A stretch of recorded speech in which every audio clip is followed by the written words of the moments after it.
Natanggapan ni Assistant Secretary for Legal Affairs Tonesito Umali ng Department of Education.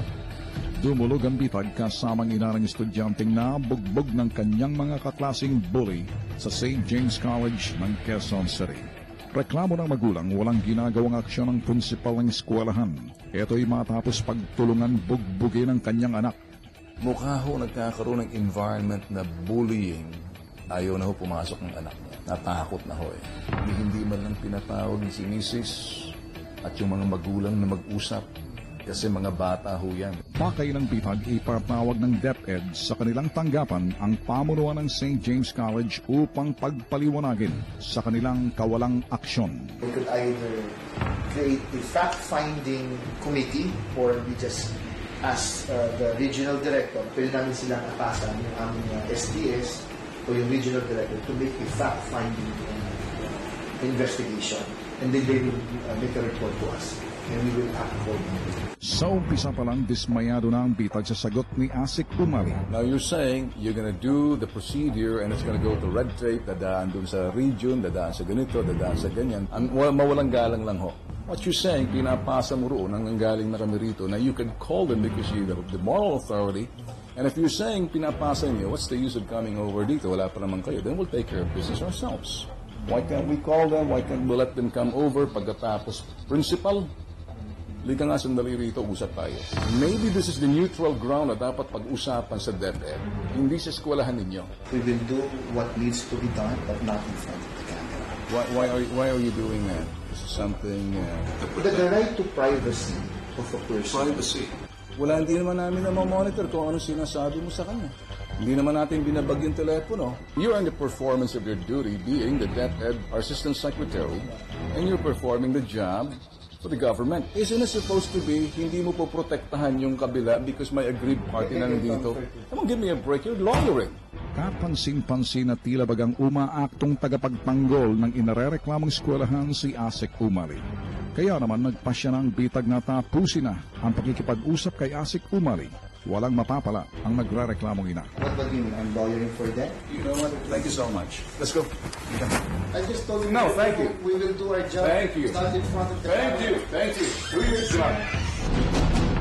Lahat ng eskwelahan, merong magbubuli at magbubuli dyan. So basically, lalo na kung tayo ay nasa mga pribadong eskwelahan, ang mga guidance offices natin ay talagang pinagtitibay dapat ng mga schools eh. There should be a certain program for students na talagang sabihin natin ay naging biktima ng mga bully. Si Paulo, 14 anyos, tahimik. Madalas na nakaupo sa isang sulok at nakatingin sa malayo. Bihira kung lumabas ng kanilang bahay. Dati po, kung wala po ako dito sa bahay, nag-open siya ng Facebook niya sa computer shops. Naglalaro po siya yung mga internet games. And then lately, ayaw na niyang lumabas. Ayaw na po niya makipag-mingle sa ibang bata, especially yung mga nasa school. Doon sa suntok po ng 2 beses. Dito po sa tama po sa mata. Matinding trauma at sobrang pagpapahiya ang sinapit ni Paulo matapos siyang pagtulungan ng kanyang mga kaklasing bully sa St. James College, Quezon City. Araw-araw po. May nakita na lang po niya ako sa suntok. Sinutusok ng ballpen sa puwet. Sinisika-sika. Tuman po. Nagdesisyon na ang bitag kaya't personal na tinungo ng bitag ang St. James College sa Mindanao Avenue, Quezon City.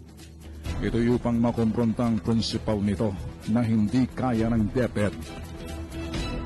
Tawagan mo nga yung principal, sabihin mo na sa bitag, si Ben Tulfo nandito. Baka makausap namin. Pakitawag muna ha.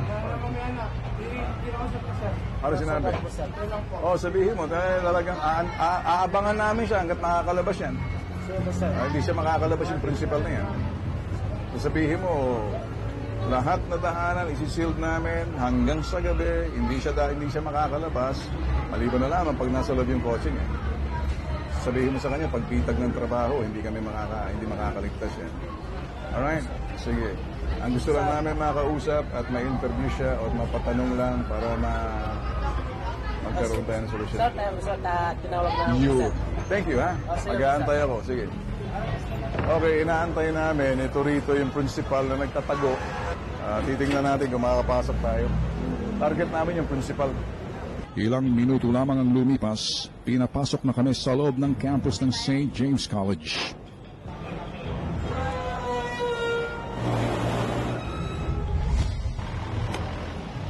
Kung walang camera. Halika, misis. Sige, sa labas lang kayo ha. Halika, samahan mo kami. Sinalubong kami sa labi ng mismong may-ari at Vice President for Academic Affairs ng St. James College na si Mrs. Torres.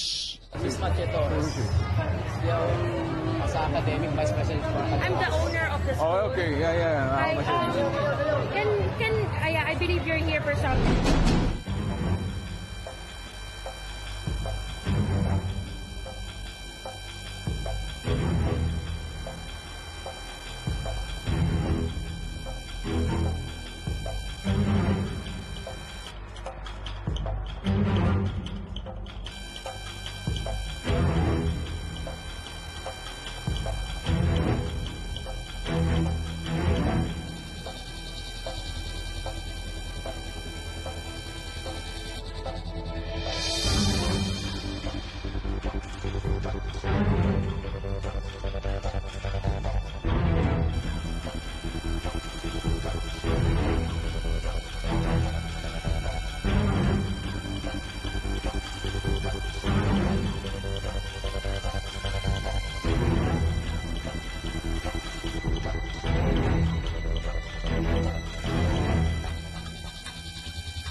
Marami pa ang mga tahimik na nagdurusang katulad ni Paulo na biktima ng pambubuli. Subalit, hindi maprotektahan ang kanilang eskwelahan. At sa kawalan ng pangil ang Department of Education hinggil sa mga ganitong kaso, tataas pa ang statistika ng mga mag-aaral na biktima ng pambubuli. Dadami pa ang mga eskwelahang bababang sistema at pamantayan. Sila yung pamumugaran ng mga estudyanteng bully.